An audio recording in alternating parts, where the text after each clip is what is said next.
கிறிஸ்துவுக்குள் பிரியமானவர்களே, நம்முடைய ஆண்டவரும் இரட்சகருமான இயேசு ராஜாவின் இனிய நாமத்திலே உங்களை அன்போடு வாழ்த்துகிறேன். ஆண்டவர் நல்லவர், கர்த்தர் நல்லவர், அவர் கிருபை என்றும் உள்ளது. கர்த்தர் அவருடைய பெரிய கிருபையினால் இந்த நாளிலே கூட உங்களை சந்திப்பதில் நான் மிகுந்த மகிழ்ச்சி அடைகிறேன். பிரியமான தேவ பிள்ளைகளே, இந்த கடைசி நாட்களிலே அநேக குடும்பத்தில் பார்த்தோம் என்று சொன்னால், அநேக கணவன் மனைவிக்கிடையே சத்ருவானவன் பிரிவினை கொண்டு வந்திருக்கிறான். அநேக கணவன் மனைவிமார்கள் ஒரே குடும்பத்தில் வசிக்கிறார்கள். ஆனால் இருவருக்கும் நல்ல ஒரு நெருக்கமான ஒரு ஐக்கியம் இல்லாத சூழ்நிலை காணப்படுகிறது. அநேகர் கணவன் என்ன மொபைல் பாஸ்வேர்டு வைத்திருக்கிறது மனைவிக்கு தெரியாது. மனைவியுடைய மொபைல் பாஸ்வேர்டு கணவனுக்கு தெரியாது. கணவனும் மனைவியும் ஒரே வீட்டில் இருந்தாலும் ஒற்றுமை இல்லாமல், ஐக்கியம் இல்லாமல் பிரிந்து கிடக்கிறார்கள். பல குடும்பங்களிலே கணவனும் மனைவி பிரிந்து வாழ்ந்து கொண்டிருக்கிற பிரியமானவர்களே, வேதத்திலே அப்போஸ்தலனாகிய பவுல் அநேக அறிவுரைகளை கணவன் மனைவிக்கு அவர் கொடுத்திருக்கிற பிரியமானவர்களே. எபேசியர் 5ஆம் அதிகாரத்தில் வாசிக்கிறோம், மனைவிகளே கர்த்தருக்கு கீழ்ப்படுகிறது போல உங்கள் சொந்த புருஷருக்கு கீழ்ப்படியுங்கள். கிறிஸ்து சபைக்கு தலையாக இருக்கிறது போல புருஷனோ மனைவிக்கு தலையாக இருக்கிறான், அவரே சரீரத்திற்கும் இரட்சகராக இருக்கிறார் என்று சொல்லப்பட்டிருக்கிறது. அருமையான தேவ பிள்ளைகளே, கணவன் தான் என்னவா, கணவன் தன்னுடைய மனைவிக்கு கணவன் என்ன புருஷன் மனைவிக்கு தலையாக இருக்கிறான்னு சொல்லப்பட்டிருக்கிறது. அதே போல தான் இயேசு கிறிஸ்து அவர் சபைக்கு தலையாக இருக்கிறான்னு சொல்லப்பட்டிருக்கிறது. அருமையான தேவ பிள்ளைகளே, இன்று அநேக குடும்பங்களிலே பிரிவினை ஐக்கியம் இல்லாமல், ஒற்றுமை இல்லாமல் அநேகர் பிரிந்து வாழ்ந்து கொண்டிருக்கிறார்கள். அதே எபேசியருக்கு எழுதின நிருபம் 5ஆம் அதிகாரத்தில் பவுல் சொல்லுகிறார், புருஷர்களும் தங்கள் சொந்த மனைவிகளை தங்கள் சொந்த சரீரங்களாக பாவித்து அவர்கள் அன்பு கூற வேண்டும். தன் மனைவியில் அன்பு கூறுகிறவன் தன்னில் தானே அன்பு கூறுகிறான். தன் சொந்த மாம்சத்தை பகைத்தவன் ஒருவனும் இல்லையே. கர்த்தர் சபையை போஷித்து காப்பாற்றுகிறது போல ஒவ்வொருவனும் தன் மாம்சத்தை போஷித்து காப்பாற்றுகிறான்.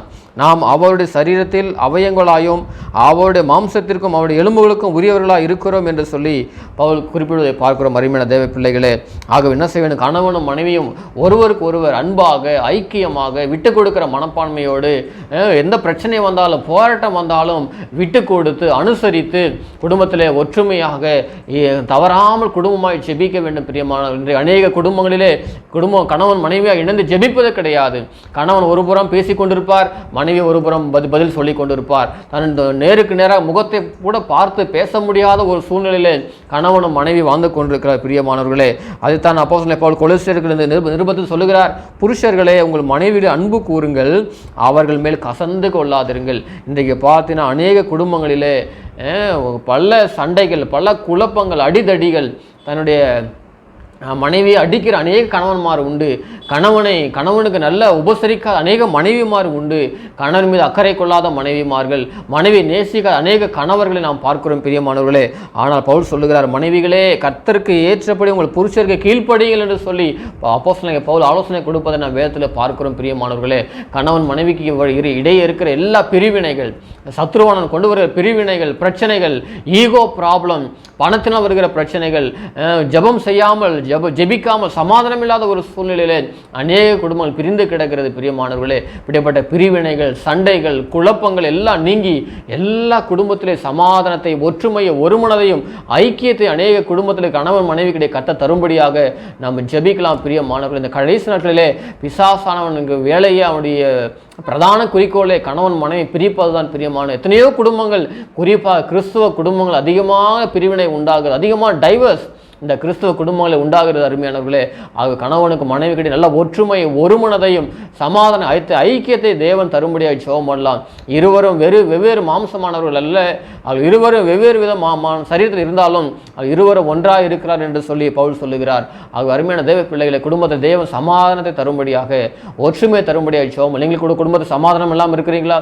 குடும்பத்தில் நிம்மதி இல்லாமல், குடும்பத்தில் ஒற்றுமை இல்லாமல், குடும்ப ஜெபம் இல்லாமல் வாழ்ந்து கொண்டு இருக்கிறீர்கள். இன்றைக்கு ஒரு தீர்மானம் எடுங்கள், தினந்தோறும் குடும்பமாய் ஜெபியுங்கள். கணவன் மனைவியை நேசிக்க வேண்டும், மனைவி கணவனுக்கு கீழ்ப்படிய வேண்டும் என்று வேதத்தில் வாசிக்கிறோம் அல்லவா? மனைவியானவர் கீழ்ப்படிந்து நடக்க வேண்டும். Wife must obey her husband, but husband should love his wife என்று வேதத்தில் வாசிக்கிறோம். இருவருக்கு இடையே நல்ல ஒரு ஒற்றுமை, ஒருமனதை கர்த்தர் கொடுத்து எல்லாம் குடும்பமாக இணைந்து மகிழ்ச்சியாய் வாழும்படியாய் ஒரு குட்டி பரலோகம் போல ஒவ்வொரு கிறிஸ்துவ குடும்பம் இருக்க வேண்டும். பிரியமானவர்களே, அநேக குடும்பத்தில் பார்க்கிறோம் சண்டைகள், பிரிவினைகள், கணவன் மனைவி அடிப்பது, மனைவி கணவனை அடிப்பது என்று சொல்லி அநேக தவறான வார்த்தைகளை கொண்டு ஒருவருக்கு ஒரு சண்டையிட்டுக் கொள்ளுகிறது பார்க்க முடிகிறது.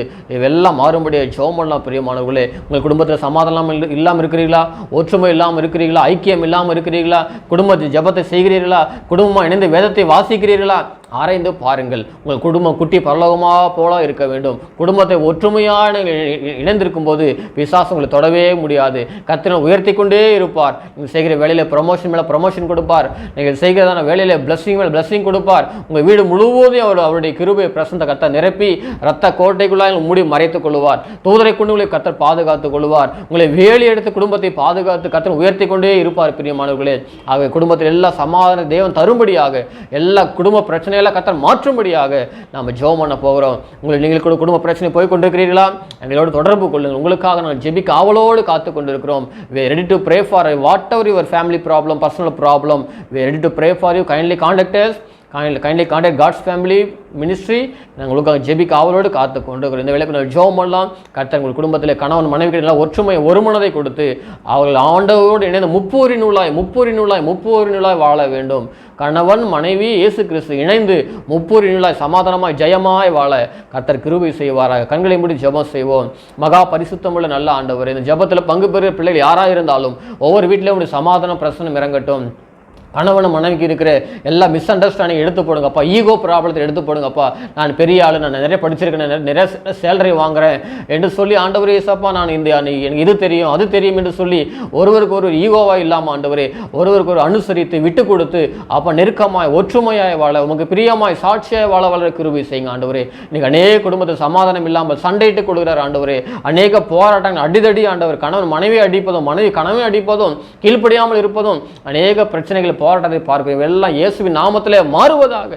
விசேஷமாக கிறிஸ்துவ குடும்பங்கள் ஆண்டவரே, அநேக பிரிவினை ஆண்டவரே, இவையெல்லாம் மாற்றி போடுங்க, அற்புதம் செய்யுங்க ஆண்டவரே. அப்போ உம்மால் எல்லாம் ஆகும், உம்மால் ஆகாத காரியம் ஒன்றுமில்லை ஆண்டவரே.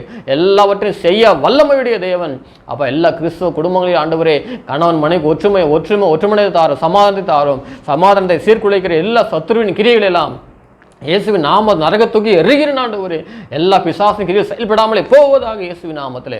எல்லா தேவ பிள்ளைகள் ஆண்டு ஒற்றுமையாய் வாழ, சமாதானமாய் வாழ, நிம்மதியாய் வாழ, உமக்கு பிரியமாய் வாழ, தினந்தோறும் தவறாமல் குடும்பமாய் ஜெபிக்க ஆண்டவரே சோதரம் குடும்பமாய் உண்மை சேவிக்கிறதுக்கு உதவி செய்யுங்கப்பா. அந்த யோசுவா சொன்னதை போல நானும் என் வீட்டாருமோ என்றால் கர்த்தரையே சேவிப்போம் சொன்னதை போல உண்மையே சேவிக்க கிருபை செய்யுங்க ஆண்டவரே. கர்த்தாவே சோதரம் எல்லா கிறிஸ்தவ பிள்ளைகளே, கிறிஸ்தவ குடும்பங்களிலே சமாதான ஒற்றுமை உண்டாகட்டும் அப்பா. ஜபத்தில் இணைந்திருக்கிற பிள்ளைகளை ஆசீர்வதியும் அப்பா. சமாதானத்தை கொடுத்து ஒவ்வொரு குடும்பத்தில் அப்பா செழிப்பு உண்டாகட்டும், தரித்திரம் நீங்கட்டும், கடன் பிரச்சனைகள் மாறட்டும், ஒற்றுமை உண்டாகட்டும் ஆண்டவரே. சோதரங்க தாவே ஐக்கியமாய் சாட்சியாக வாழ கிருபை செய்யுங்க இயேசப்பா. நீர் தாமே எல்லா குடும்பத்தை தலைவராக தகப்பன நடத்துங்க, பெரிய காரியம் செய்யுங்க. இயேசு கிறிஸ்து வெளியேறப்பட்ட நாமத்தில் இந்த பிரார்த்தனை ஏறெடுக்கிற நல்ல பிதாவே. ஆமென், ஆமென், ஆமென். God bless you. கர்த்தர் உங்களை ஆசீர்வதிப்பாராக. குடும்பமாக இணைந்து ஒற்றுமையாக நீங்கள் ஆண்டவரை சேவிக்கிற பொழுது குடும்பத்தில் கர்த்தர் ஒற்றுமை, ஐக்கியத்தையும் சமாதானத்தை கொடுத்து உங்களை மகிழ்ச்சியாக வாழ வைப்பார். எங்களோடு தொடர்பு கொள்ளுங்கள். நாங்கள் உங்களுக்காக ஜெபிக்க ஆவலோடு காத்து கொண்டிருக்கிறோம். God bless you. God's grace may be with you. Amen, amen.